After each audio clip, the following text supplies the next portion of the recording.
To our YouTube channel. ಇವತ್ತಿನ ದಿವಸ MR850 humidifier ಯಾವ ರೀತಿ ವೆಂಟಿಲೇಟರ್ ಕನೆಕ್ಟ್ ಮಾಡೋದು ಅನ್ನೋದು ನಾನು ತೋರಿಸ್ಕೊಡ್ತಾ ಇದ್ದೀನಿ. Okay, first this is the MR850 humidifier. MR850 humidifier ಇದರಲ್ಲಿ ಟೆಂಪ್ರೇಚರ್ ಪ್ರೂಫ್, ಆಮೇಲೆ ಟೆಂಪ್ರೇಚರ್ ಸೆನ್ಸರ್ ಮತ್ತು ಹೀಟರ್ ವೈರ್ ಅಂತೇಳಿ ಎರಡು ಕೇಬಲ್ಸ್ ಬರುತ್ತೆ. First you have to connect temperature cable, heater cable. Okay, ಇದು ಟೆಂಪ್ರೇಚರ್ ಸೆನ್ಸಾರ್ ಕೇಬಲ್.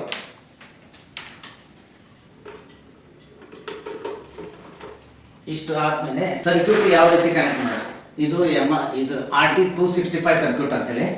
ಇದು ಓಪನ್ ಮಾಡಿದ್ರೆ ಇದರಲ್ಲಿ ಬಾಕ್ಸಿಂಗ್ ಪ್ಯಾಕ್ನಲ್ಲಿ ಇಷ್ಟೇ ಸರ್ಕ್ಯೂಟ್ಸ್ ಇರುತ್ತೆ. ಫಸ್ಟ್ ನೀವು ಹ್ಯೂಮಿಡಿಫೈಯರ್ ಚೇಂಬರ್ ಈ ರೀತಿ ಇನ್ಸರ್ಟ್ ಮಾಡೋದು. ಆಮೇಲೆ ಇದರಲ್ಲಿ ಓಕೆ, ಇದರಲ್ಲಿ ಇದು ಗ್ಯಾಸ್ ಲೈನ್ ಅಂತೇಳಿ ಇರುತ್ತೆ, ಡ್ರೈ ಲೈನ್. ಇದನ್ನು ಒಂದು ಎಂಡ್ ಕನೆಕ್ಟ್ ಮಾಡೋದು. ಆಮೇಲೆ ಇನ್ನೊಂದು ಇದು ಬ್ಲೂ ಟ್ಯೂಬಿಂಗ್ ಏನಿದೆ ಅದರ್ ಹ್ಯೂಮಿಡಿಫೈಯರ್ ಔಟ್ಲೆಟ್ಗೆ ಕನೆಕ್ಟ್ ಮಾಡೋದು. ಓಕೆ, ಆಮೇಲೆ ವೈಟ್ ಟ್ಯೂಬ್ ಏನಿದೆ ಇದು ಸರ್ಕ್ಯೂಟ್ ವೆಂಟಿಲೇಟರ್ ಎಕ್ಸ್ಪಿರೇಟರಿಗೆ ಕನೆಕ್ಟ್ ಆಗುತ್ತೆ. ಓಕೆ, ಆಮೇಲೆ ಇದು ಟೆಂಪ್ರೇಚರ್ ಪ್ರೋಬ್, ಇದು ಹೀಟರ್ ವೈರ್ ಕನೆಕ್ಟ್ ಆಗೋದು ಪ್ಲೇಸ್ ಇರುತ್ತೆ. ಹೀಟರ್ ವೈರ್ ಕನೆಕ್ಷನ್ ಇದು ಟ್ರಯಾಂಗಲ್ ಟೈಪ್ ಕನೆಕ್ಟರ್ ಇದೆಯಲ್ಲ, 3 ಪಿನ್ ಈ ರೀತಿ ಕನೆಕ್ಟ್ ಆಗುತ್ತೆ. ಓಕೆ, ಇನ್ನೊಂದು ಇದು ಎಕ್ಸ್ಪಿರೇಟರಿ ಲಿಂಬ್ ಟ್ಯೂಬಿಗೆ ಕನೆಕ್ಟ್ ಆಗುತ್ತೆ. This is 2 pin. Okay,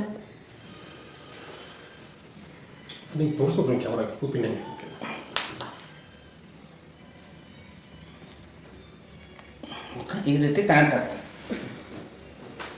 so ನಾನು ಇವಾಗ ಇಷ್ಟ ಆಯಿತು. ಇದನ್ನು ಆಮೇಲೆ ಟೆಂಪ್ರೇಚರ್ ಫ್ಲೋ ಸೆನ್ಸಾರ್, ಇದನ್ನು ಇಲ್ಲಿ ಕ್ಯಾಪ್ ಇರುತ್ತೆ, ಇದು ಓಪನ್ ಮಾಡಿಕೊಂಡು ಸರ್ಕ್ಯೂಟ್ಗೆ. ಆಮೇಲೆ ಇದು ಸ್ಲಾಟಿಂಗ್ ಇದೆ, ಇದನ್ನು ಈ ರೀತಿ ಕರೆಕ್ಟಾಗಿ ಟೈಟಾಗಿ ಇನ್ಸರ್ಟ್ ಮಾಡಬೇಕು, ಲೀಕೇಜ್ ಇರಬಾರ್ದು. ಓಕೆ, ಇನ್ನೊಂದು ಎಂಡ್ ಕನೆಕ್ಷನು ದಿಸ್ ಕನೆಕ್ಷನನ್ನು ಈ ಸರ್ಕ್ಯೂಟ್ ಎಂಡಿಗೆ ಈ ರೀತಿ ಕನೆಕ್ಟ್ ಮಾಡೋದು. So ventilator circuit humidifier interfacing complete ಆದಾಗೈತೆ. ಇದನ್ನು ನಾನು ವೆಂಟಿಲೇಟರ್ಗೆ ಯಾವ ರೀತಿ ಕನೆಕ್ಟ್ ಮಾಡೋದು ತೋರಿಸ್ತೀನಿ.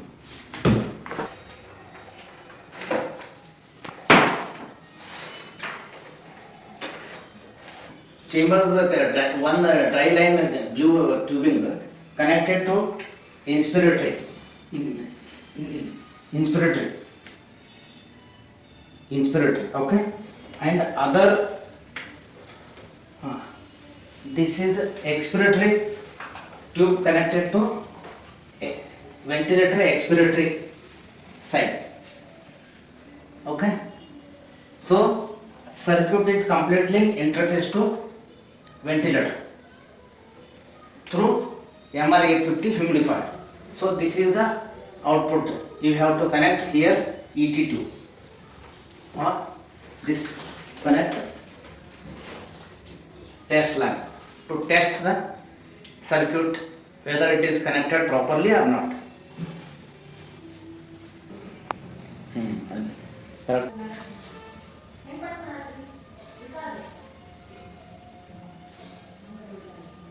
This is the expiratory connected to this is Y piece and this is test line.